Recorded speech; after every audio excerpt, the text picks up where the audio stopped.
છો દર્શક મિત્રો, આપ સર્વને અમારા તરફથી પ્રેમી સલામ. સ્તવન કાર્યક્રમમાં આપનું સ્વાગત છે. આજે આપણે ઈસાકના જીવનના એક મહત્વના વળાંક વિશે અભ્યાસ કરવા જઈ રહ્યા છીએ. ઘણીવાર આપણને ઈસાકનું પાત્ર ઇબ્રાહિમ કે યાકૂબની સરખામણીમાં થોડું શાંત અથવા સાદું લાગે છે, પરંતુ ઉત્પત્તિ 26માં આપણે જોઈશું કે ઈશ્વર કેવી રીતે ઈસાક સાથે પોતાનો પવિત્ર કરાર તાજો કરે છે. આ અધ્યાય આપણને શીખવે છે કે જ્યારે દુકાળ કે મુશ્કેલી આવે ત્યારે ઈશ્વરના વચનો પર કેવી રીતે ટકી રહેવું. આજના અભ્યાસ દ્વારા આપણે સમજીશું કે ઈશ્વર પ્રત્યેની આધીનતા કેવી રીતે આશીર્વાદ લાવે છે. તો ચાલો આજના અભ્યાસ દ્વારા ઈશ્વરનો સંદેશ સમજીએ.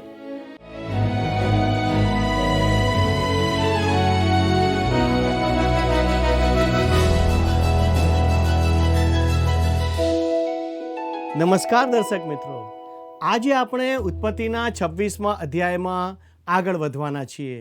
તેમાં ઈશ્વર ઈસાક સાથે પોતાનો કરાર ફરીથી સ્થાપે છે. મિત્રો, ઇબ્રાહિમ જેવા નોંધપાત્ર અને તે પછી યાકૂબ જેવા રસિક પાત્રને જોતા ઈસાકનું પાત્ર આપણને નીરસ અને સાદું લાગે. ઈસાક માટે આ અધ્યાય બહુ ઉત્સાહભર્યો લાગતો નથી. તેમાં તે એક જ કામ કરતો જણાય છે, કૂવા ખોદવા. પણ આ પાત્રોની વાતોમાં પણ ઈશ્વરે આપણા માટે તેમનો અગત્યનો સંદેશ રાખ્યો છે. સંત પાઉલ તે સંદેશને બીજો તિમોથી 3:16 અને 17 બહુ ચોક્કસ રીતે જણાવતા કહે છે, દરેક શાસ્ત્ર ઈશ્વર પ્રેરિત છે. તે બોધ, નિષેધ, સુધારા અને ન્યાયપણાના શિક્ષણને અર્થે ઉપયોગી છે, જેથી દેવનો ભક્ત સંપૂર્ણ તથા સર્વ સારા કામ કરવાને સારું તૈયાર થાય. આ વચનને ધ્યાનમાં રાખીને આપણે આ અધ્યાય જોઈએ. તો ચાલો આ અધ્યાયમાં આપણે જોઈએ, ઈશ્વરે ઈસાક સાથે કરાર તાજો કર્યો ત્યાર પછી આપણે તેને તેના પિતા ઇબ્રાહિમે જે કર્યું તેવા જ અવિશ્વાસના પાપમાં પડતો જોઈએ છે.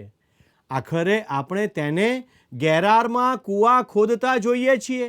આ કામમાં આપણને બહુ રસ ન પડે, પણ તેમાં આપણા માટે સંદેશ રહેલો છે. ઉત્પત્તિ 26 અને 1માં લખ્યું છે, અને ઇબ્રાહિમના વખતમાં પહેલો દુકાળ પડ્યો હતો, તે સિવાય તે દેશમાં બીજો દુકાળ પડ્યો.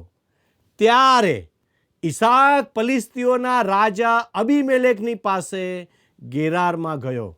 વાલા મિત્રો, અહીં બીજા દુકાળની વાત નોંધી છે, પણ જ્યારે ઇબ્રાહિમ અને લોત મિસર ગયા ત્યારે પહેલો દુકાળ પડ્યો હતો. મિત્રો, બીજી કલમ જોઈએ, અને યહોવાએ તેને દર્શન દઈને કહ્યું, તું મિસરમાં ન જતો, જે દેશ વિશે હું તને કહીશ ત્યાં રહે. ઈશ્વર ઈસાકને શા માટે આવું કહે છે? કારણ કે તેની પાસે તેના પિતાનો દાખલો છે જે મિસર ગયા હતા. આ બાબત એ સત્ય પ્રગટ કરે છે કે બાપ જેવા બેટા, પિતા જેવું કરે તેવું દીકરો પણ કરે છે. તમે જનરેશન ગેપ અથવા બે પેઢી વચ્ચે સંબંધની ખામી વિશે જે કહેવું હોય તે કહો, પણ પાપ વિશે કોઈ સંબંધની ખામી હોતી નથી. તે એક પેઢીથી બીજી પેઢી ચાલતું જ રહે છે. મોટે ભાગે પિતાએ જે ભૂલ કરી હોય તે જ પુત્ર પણ કરતો હોય છે, સિવાય કે કોઈ તેને રોકે. તેથી ઈશ્વર દુકાળને સમયે ઈસાકને ચોક્કસ સૂચના આપે છે, અને તેમણે ઇબ્રાહિમ સાથે જે કરાર કર્યો હતો તેને પુનઃસ્થાપિત કરે છે. મિત્રો, ઉત્પત્તિ 26:3 અને 4માં ઈશ્વર કહે છે, આ દેશમાં તું પ્રવાસી થઈ રહે ને હું તારી સાથે રહીશ ને તને આશીર્વાદ દઈશ, કેમ કે તને તથા તારા સંતાનને હું આ સઘળો દેશ આપીશ, ને તારા બાપ ઇબ્રાહિમની આગળ જે સમ મેં ખાધા છે તે હું પૂરા કરીશ, અને હું તારા સંતાનને આકાશના તારાઓ જેટલા વધારીશ, ને આ સર્વ દેશો હું તારા સંતાનને આપીશ અને પૃથ્વીના સર્વ કુળ તારા સંતાનમાં આશીર્વાદ પામશે. પ્રિય મિત્ર, અહીં ઈશ્વર ઈસાકને જણાવે છે કે આ દેશ છોડીશ નહીં અને મિસરમાં જઈશ નહીં. મેં ઇબ્રાહિમ સાથે જે કરાર કર્યો હતો તે હું તારી સાથે પુનઃસ્થાપિત કરવા માગું છું. ઈશ્વર તેને 3 વચનો આપે છે. પહેલું વચન દેશો વિશે, હું તારા સંતાનને આ સર્વ દેશો આપીશ. બીજું વચન પ્રજા વિશે, હું તારા સંતાનને આકાશના તારા જેટલા વધારીશ. ત્રીજું વચન આશીર્વાદ વિશે, અને પૃથ્વીના સર્વકુળ તારા સંતાનમાં આશીર્વાદ પામશે. વાલા મિત્ર, હવે ઉત્પત્તિ 26 અને 5 વાંચીએ. કેમ કે ઇબ્રાહિમે મારી વાણી માની ને મારું ફરમાન તથા મારી આજ્ઞાઓ તથા મારા વિધિ તથા મારા નિયમ પાળ્યા. મિત્રો, હજી સુધી ઈશ્વરે મૂસાને નિયમશાસ્ત્ર આપ્યું ન હતું. ઇબ્રાહિમ મૂસાના નિયમ નીચે ન હતો. તેમ છતાં અગત્યની વાત એ છે કે જ્યારે ઈશ્વરે ઇબ્રાહિમને કંઈક જણાવ્યું ત્યારે તેણે ઈશ્વર પર વિશ્વાસ કર્યો અને તેમને આધીન થયો. તેણે પોતાના વિશ્વાસને કૃત્યમાં દર્શાવ્યો. વાલા મિત્રો, આજે ઘણા લોકો પોતાના જીવનમાં વિશ્વાસ સંબંધી ફરિયાદ કરે છે. એક વ્યક્તિએ આવી રીતે મને ફરિયાદ કરી કે તે વિશ્વાસ કરે છે પણ તેને ખાતરી જણાતી નથી. કેટલી બધી અચોક્કસતા! તેના જીવનમાં કોઈ આધીનતા ન હતી. તે ફક્ત બોલતી હતી કે હું વિશ્વાસ કરું છું અને પછી અપેક્ષા રાખતી હતી કે કંઈક મહાન બનશે, પણ તેવું કશું બનતું ન હતું. વાલા મિત્રો, જ્યારે તમે ઈશ્વર પર વિશ્વાસ કરો છો ત્યારે તમે તેમના વચનો પર પગલાં ભરો છો. કોઈ બાબત એમને એમ બનતી નથી. જો કોઈ મને એમ કહે કે મેં તમારે માટે બેંકમાં રૂપિયા જમા કર્યા છે અને તમારે જઈને તે ઉપાડી લેવાના છે, તો શું હું બેસી રહીશ? હું તરત જ મારી બેંકમાં પહોંચી જઈશ. વિશ્વાસ તો એ જ છે જેના પર આપણે કામ કરીએ છીએ. વિશ્વાસ એવી બાબત છે કે જેના પર તમે પગલાં ભરો છો. ઇબ્રાહિમે ઈશ્વર પર વિશ્વાસ કર્યો અને ઈશ્વરે તે તેના ન્યાયપણાને માટે ગણ્યો. ઈશ્વર હવે ઈસાકને કહી રહ્યા હતા કે હું ઈચ્છું છું કે તું ઇબ્રાહિમ જેવો થા. ઉત્પત્તિ 26 અને 6 કહે છે, અને ઈસાક ગેરારમાં રહ્યો. મિત્રો, ગેરાર તો દક્ષિણમાં હતું. ઇબ્રાહિમ અને ઈસાક બંને તે દેશના દક્ષિણ વિભાગમાં રહેતા હતા. ખરેખર તો ઇબ્રાહિમ શખેમની ઉત્તર તરફથી આ દેશમાં આવ્યો હતો, પણ આખરે તે હેબ્રોનમાં દક્ષિણ ભાગમાં આવીને વસ્યો. હેબ્રોન એટલે સંગતનું સ્થાન અથવા સંબંધનું સ્થાન. ઉત્પત્તિ 26 અને 7 જુઓ. અને ત્યાંના માણસોએ તેની સ્ત્રી વિશે તેને પૂછ્યું અને તેણે કહ્યું કે તે મારી બહેન છે. કેમ કે તે મારી સ્ત્રી છે એમ કહેતા તે બીધો. રખેને ત્યાંના માણસો રિબકાને લીધે તેને મારી નાખે, કારણ કે તે રૂપાળી હતી. પ્રિય મિત્રો, હવે ઈસાક પોતાના પિતાનું પાપ દોહરાવી રહ્યો હતો. ઈશ્વરે તેને મિસરમાં ન જવા માટે ચેતવ્યો હતો, તેથી તે ત્યાં ન ગયો, પણ તેને બદલે ગેરાર ગયો. ગેરારમાં તેણે ત્યાંના માણસોને રિબકા પર નજર નાખતા જોયા હશે, તેથી તે રિબકાને કહે છે, તું તેઓને કહે કે તું મારી બહેન છે, મારી પત્ની નથી. અરે રે રે રે રે! ઇબ્રાહિમ અને ઈસાક વચ્ચે આ તફાવત હતો કે ઇબ્રાહિમ અડધું જુઠ્ઠું બોલ્યો અને ઈસાક પૂરું જુઠ્ઠું બોલ્યો. વાલા મિત્રો, ઉત્પત્તિ 26:8-10 આ પ્રમાણે લખ્યું છે, અને એમ થયું કે ત્યાં તેને ઘણા દાડા થયા. ત્યારે પલિસ્તીઓના રાજા અબીમેલેખે બારીએથી જોયું ને જુઓ, ઈસાક પોતાની સ્ત્રી રિબકાને લાડ લડાવતો હતો. અને અબીમેલેખે ઈસાકને બોલાવીને કહ્યું કે, જો ખચી તે તારી સ્ત્રી છે, અને તું એમ કેમ બોલ્યો કે તે મારી બહેન છે? અને ઈસાકે તેને કહ્યું, હું તેને લીધે કદાચિત માર્યો જાઉં એવી બીકથી હું એમ બોલ્યો. અને અબીમેલેખે કહ્યું, તે અમને આ શું કર્યું છે? લોકમાનો કોઈ તારી સ્ત્રીની સાથે સહેજ સૂઈ જાત ને એમ તું અમારા પર દોષ આણત. આમ ઈસાકે આ લોકોને પાપ કરવાના જોખમમાં નાખ્યા હતા. મિત્રો, 11મી કલમ વાંચીએ. અને અબીમેલેખે સર્વ લોકોને તાકીદ કરીને કહ્યું કે આ માણસને અથવા તેની સ્ત્રીને જે કોઈ અડકશે તે નિશ્ચય માર્યો જશે. અબીમેલેખ ઈસાકનો સારો મિત્ર બની ગયો. ઈસાક ઇબ્રાહીમની જેમ સમાજમાં માનવંતો હતો. તેઓ બંને પ્રખ્યાત માણસો હતા.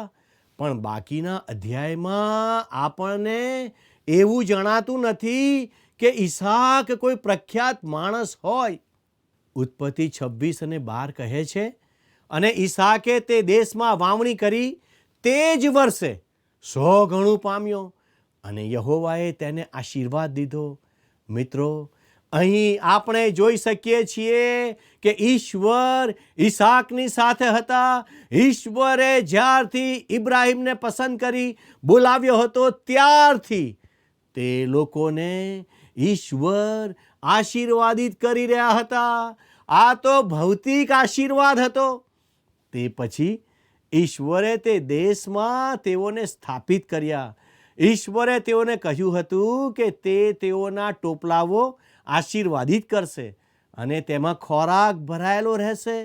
જ્યારે તેઓ ઈશ્વર સાથે સંગતમાં ચાલતા હતા ત્યારે ઈશ્વર તે વચન પૂરું કરી રહ્યા હતા. મિત્રો, આપણે એ યાદ રાખવું જોઈએ કે ઈશ્વર આપણને આવા ભૌતિક આશીર્વાદનું વચન આપતા નથી. આપણને તે આત્મિક આશીર્વાદનું વચન આપે છે. આપણને કહેવામાં આવ્યું છે કે આપણને સર્વ આત્મિક આશીર્વાદથી આશીર્વાદિત કરાયા છે, અને તે આજે આપણો ભાગ છે. પણ આ આશીર્વાદો પેલી શરતો પર જ છે. તે ઈશ્વર સાથે આપણી ચાલ પર આધારિત છે. જો તમે તેમને તેમ કરવા દો તો ઈશ્વર તમારા આત્મિક જીવનમાં ભરપૂર આશીર્વાદ આપશે. અહીં આપણે જોઈએ છીએ કે ઈસાકને ભારે આશીર્વાદ આપવામાં આવ્યો. 13મી કલમમાં લખ્યું છે, અને તે મોટો માણસ થયો ને એમ વધતા વધતા બહુ જ મોટો થયો. તેનો અર્થ કે ઈસાક ખૂબ જ આશીર્વાદિત થયો હતો. તેના ખેતરમાંથી તેને 100 ગણો પાક મળ્યો હતો.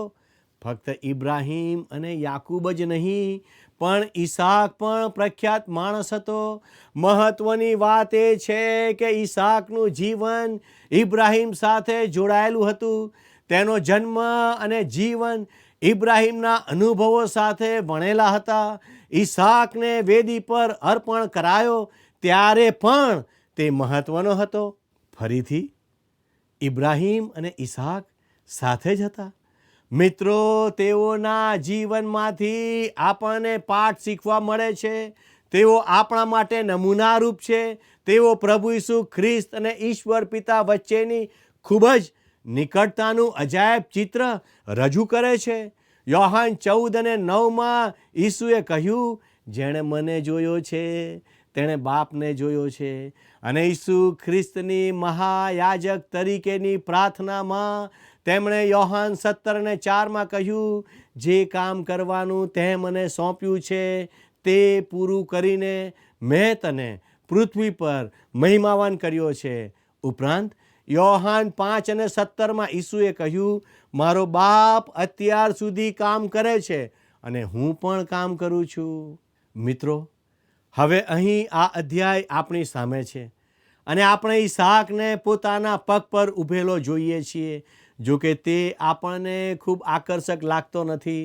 તે પોતાની નબળાઈ જાહેર કરે છે અને ઇબ્રાહીમનું પાપ દોહરાવે છે. તેમ છતાં ઈશ્વરનું વચન એ સ્પષ્ટ કરે છે કે ઈસાક તે દેશમાં ખૂબ જ મહાન માણસ હતો. ઉત્પત્તિ 26 અને 14 લખ્યું છે, અને તેની પાસે ઘેટા તથા ઢોર તથા ઘણા દાસ થયા, અને પલિશ્તીઓએ તેની અદેખાઈ કરી. અહીં પલિશ્તીઓ ઈસાકની સમૃદ્ધિ જોઈ શક્યા નહીં.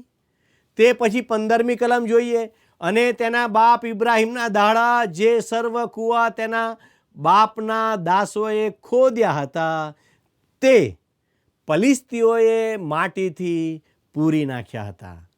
મિત્રો, ઇબ્રાહીમ તે દેશમાં કૂવા ખોદતો હતો, અને હવે તેનો પુત્ર આવે છે અને તે કૂવાઓનો માલિક બને છે. પણ એક દિવસે સવારે તે કૂવા પાસે ગયો ત્યારે તે તો માટીથી પૂરી દીધેલા હતા. આ કામ પલિશ્તીઓએ કર્યું હતું, અને આ તો પલિશ્તીઓની પ્રથમ દુશ્મનાવટની નોંધ કરેલી છે. તેના પરિણામે પાછળથી દાઉદના સમયમાં તેઓ સાથે સતત યુદ્ધ થતું રહ્યું હતું. ઉત્પત્તિ 26 અને 16 જણાવે છે, અને અબીમેલેકે ઈસાકને કહ્યું, તું અમારી પાસેથી જા, કેમ કે તું અમારા કરતાં બહુ સમર્થ થઈ ગયો છે. અહીં આપણે તે સમયમાં ઈસાકનું મહત્ત્વ જોઈ શકીએ છીએ. 17મી કલમ જુઓ મિત્ર. પછી ઈસાકે ત્યાંથી નીકળીને ગેરારના નીચાણમાં તંબુ માર્યો, ને તે ત્યાં રહ્યો. અબીમેલેકે ઈસાકને કહ્યું, હવે તું અમારા માટે મુશ્કેલી ઊભી કરી રહ્યો છે, તેથી તું બીજે જતો રહે તો સારું છે. કારણ કે અબીમેલેકને ઈસાક માટે ખૂબ જ માન હતું. અહીં આપણે ઈસાકના જીવનનું એક મહત્ત્વનું પાસું જોઈએ છીએ, જે આપણને તેની નબળાઈ લાગે છે, પણ તેવું નથી. ઈસાક હવે જ્યાં તેના પિતા ઇબ્રાહીમ રહ્યા હતા ત્યાં પાછો આવે છે. મિત્રો, આવો આપણે ઉત્પત્તિ 26, 18, 19 અને 20 કલમને વાંચીએ. ત્યાં આ પ્રમાણે લખ્યું છે, અને તેના બાપ ઇબ્રાહીમના વખતમાં તેઓએ પાણીના જે કૂવા ખોદ્યા હતા તે ઈસાકે ગાળી કાઢ્યા, કેમ કે ઇબ્રાહીમના મરણ પછી પલિશ્તીઓએ તે પૂરી નાખ્યા હતા, અને તેમના જે નામ તેના બાપે પાડ્યા હતા તે જ નામ તેણે તેઓના પાડ્યા. અને ઈસાકના દાસોએ નીચાણમાં ખોદ્યું, ને ત્યાં તેમને પાણીનો એક ઝરો મળ્યો, અને એ પાણી અમારું છે એમ કહેતા ગેરારના ભરવાડો ઈસાકના ભરવાડો સાથે લડ્યા, અને તે કૂવાનું નામ તેણે એસેક પાડ્યું, કેમ કે તેઓ તેની સાથે લડ્યા હતા. અહીં તે સમયથી ચાલતો સંઘર્ષ જણાવાયો છે. વહાલા દર્શક મિત્રો, પાણી તો ઈશ્વરના વચનનું ચિત્ર છે. આપણે તેને ઊંડાણમાંથી પીવાનું છે. તેને વચનનું પાણી કહ્યું છે, અને તે આપણી તરસ છિપાવવા પીવાનું છે. તે પાણી ધોવા માટે પણ છે. બાઇબલ કહે છે કે તેમણે જે વચનો કહ્યા છે તેના વડે આપણે શુદ્ધ થયા છીએ. જીવનને માટે પાણી અતિ આવશ્યક છે. આપણે કોઈ સૂકા રણમાંથી પસાર થયા પછી જો કોઈ હરિયાળી જગામાં આવીએ છીએ તો ત્યાં આપણને સારું લાગે છે. તેનું કારણ પાણી જ છે. પ્રિય મિત્રો, જો ઈશ્વરના બાળકો મધ્યે પણ તફાવત હોય તો તેનું કારણ આ જ છે. ઈશ્વરના વચનનું પાણી. જે વિશ્વાસીઓ ઈશ્વરના વચનનો અભ્યાસ કરે છે તેમના જીવનમાં ખૂબ મોટો તફાવત જોવા મળે છે, અને ત્યાં એક સંઘર્ષ પણ હોય છે. જો તમે ખરેખર ઈશ્વરના વચનનો અભ્યાસ કરતા હો તો તમારે કિંમત ચૂકવવી પડે છે. શૈતાન તમને ઈશ્વરના વચનથી દૂર રાખે છે. ભલા મિત્રો, હવે ઉત્પત્તિ 26, 21 અને 22 કલમ વાંચીએ. અને તેઓએ બીજો કૂવો ખોદ્યો, ને તે વિશે પણ તેઓ લડ્યા અને તેણે તેનું નામ સીટના પાડ્યું. અને ત્યાંથી જઈને તેણે બીજો કૂવો ખોદ્યો અને તેને સારું તેઓ લડ્યા નહીં. અને તેણે તેનું નામ રહોબોત પાડ્યું અને કહ્યું, હવે યહોવાએ અમને પુષ્કળ જગા આપી છે ને આ દેશમાં અમે સફળ થઈશું. તેણે બીજા કૂવાનું નામ રહોબોત પાડ્યું, જેનો અર્થ અમને પુષ્કળ જગા આપી છે. તે પહેલાં તે કૂવો ખોદતો, પણ દુશ્મનો લડીને તે લઈ લેતા. તે ત્યાંથી બીજે કૂવો ખોદે તો પણ તેઓ તે લઈ લે. આમ તે નવી જગા પર જવાનું ચાલુ જ રાખતો હતો. તે બાબત દર્શાવે છે કે ઈસાક શાંતિ અને ધીરજ રાખનાર માણસ હતો. દાઉદ આવું ન કરત. સિમોન પિતર એવું ન કરત. હું કે તમે પણ આવું સહન ન કરીએ. ખરું ને? તેથી આપણે માટે અહીં પાઠ છે. જ્યારે આપણે ઈશ્વરના વચનનો અભ્યાસ કરીએ છીએ ત્યારે તે વિશેષ રીતે આપણને લાગુ પડે છે. મિત્રો, આવો આપણે 23 અને 24મી કલમ વાંચીએ. અને તે ત્યાંથી બેરશેબા ગયો અને તે જ રાત્રે યહોવાએ તેને દર્શન આપીને કહ્યું કે હું તારા બાપ ઇબ્રાહીમનો દેવ છું, બીમાં, કેમ કે હું તારી સાથે છું ને મારા સેવક ઇબ્રાહીમને લીધે હું તને આશીર્વાદ દઈશ ને તારા સંતાન વધારીશ.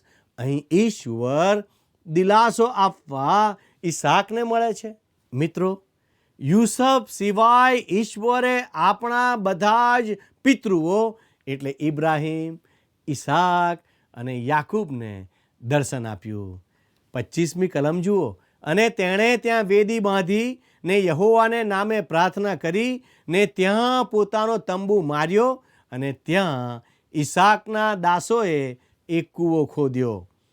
ઈસાક ફરીથી કૂવા ખોદતો આગળ વધે છે. હવે 26 થી 29 કલમ જણાવે છે. અને અબીમેલેક પોતાના મિત્રોમાંના એક અહુજાત તથા પોતાના સેનાપતિ ફિકોલ સુદ્ધા ગેરારથી તેની પાસે આવ્યો. અને ઈસાકે તેઓને કહ્યું, તમે મારો દ્વેષ કરો છો ને તમારી પાસેથી મને કાઢી મૂક્યો છે, અને મારી પાસે તમે કેમ આવ્યા છો? અને તેઓએ કહ્યું, અમે ખચી જ જાણ્યું કે યહોવા તારી સાથે છે, અને એમ કહ્યું કે હવે આપણે એકબીજાની સાથે સમ ખાઈએ ને આપણે કરાર કરીએ કે જેમ અમે તને છેડ્યો નથી ને તારું માત્ર ભલું જ કર્યું ને શાંતિથી તને વિદાય કર્યો, તેમ તું અમારું ભૂંડું નહીં કરે. હવે તું યહોવાથી આશીર્વાદિત છે. પ્રિય મિત્રો, ઈસાક ગેરારના માણસો સાથેના વ્યવહારમાં નબળો માલુમ પડે છે. તેમ છતાં ગેરારનો રાજા તેનાથી એટલો પ્રભાવિત થઈ ગયો કે તે બેરશેબા સુધી તેને મળવા આવ્યો, જેથી તેઓ વચ્ચે સંબંધો સારા બને. તે દેશમાં ઈસાકની છાપ નબળા માણસ તરીકે ન હતી. 34 અને 35 કલમ જુઓ. અને એસાવ 40 વર્ષનો થઈને હિત્તી બહેરીની દીકરી યહૂદિતને તથા હિત્તી એલોનની દીકરી બાસમાથને પરણ્યો, અને તેઓ ઈસાક તથા રિબકાના જીવને સંતાપરૂપ હતી.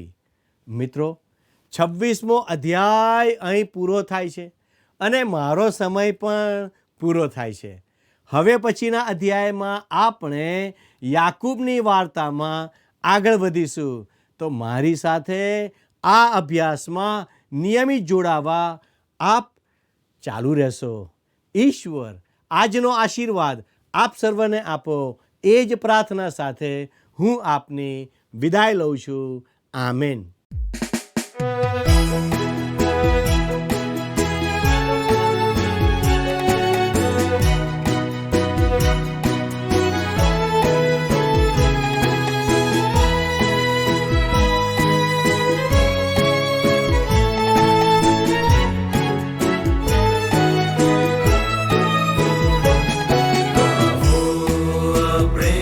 સૌ ગાઈએ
મિત્રો, આજે આપણે જોયું કે ઈસાકનું જીવન શાંત હોવા છતાં કેટલું પ્રભાવશાળી અને આશીર્વાદિત હતું. ઈશ્વરે તેને મિસરમાં જવાની મનાઈ કરી અને પોતાની આજ્ઞા પાળવા બદલ તેને સમૃદ્ધ કર્યો. ઈસાક પાસેથી આપણે શીખ્યા કે ઝઘડા કરવાને બદલે શાંતિથી આગળ વધવું એ ઈશ્વરના સંતાનોની ઓળખ છે. ઇબ્રાહિમની જેમ જ ઈસાકે પણ વેદી બાંધી અને પ્રાર્થના કરી, જે તેની ઈશ્વર સાથેની નિકટતા દર્શાવે છે. અબીમેલેક જેવા રાજાએ પણ સ્વીકારવું પડ્યું કે ઈશ્વર ખરેખર ઈસાકની સાથે છે. આપણે પણ ઈસાકની જેમ ધીરજ ધરીને ઈશ્વરના વચનોમાં સ્થિર રહીએ. યાદ રાખો કે ઈશ્વરના વચનરૂપી પાણી આપણી આત્મિક તરસ छिपाવવા અને શુદ્ધ કરવા માટે જરૂરી છે. મિત્રો, જો આજનો પાઠ તમારા જીવનમાં કંઈક પરિવર્તન લાવવા તરફ દોરી રહ્યો છે તો અમને ચોક્કસ જણાવશો.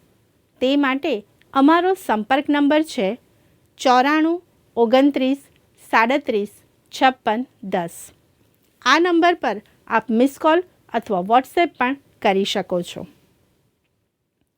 મિત્રો, આજનો પ્રશ્ન છે, અબીમેલેક રાજા ઈસાક સાથે કરાર કરવા પોતાના કયા સેનાપતિ સાથે બેરશેબા આવ્યો હતો? એ. યોઆબ, બી. એબ્નેર, સી. ફિકોલ, ડી. અહુઝાત. મિત્રો, ગત પ્રશ્નનો જવાબ છે એ. માખપેલાની ગુફા. મિત્રો, આજના પ્રશ્નોનો જવાબ ઝડપથી અમને મોકલી આપશો. આભાર. શું તમને આ કાર્યક્રમ ગમ્યો? અત્યારે જ અમને મિસ કોલ કરો.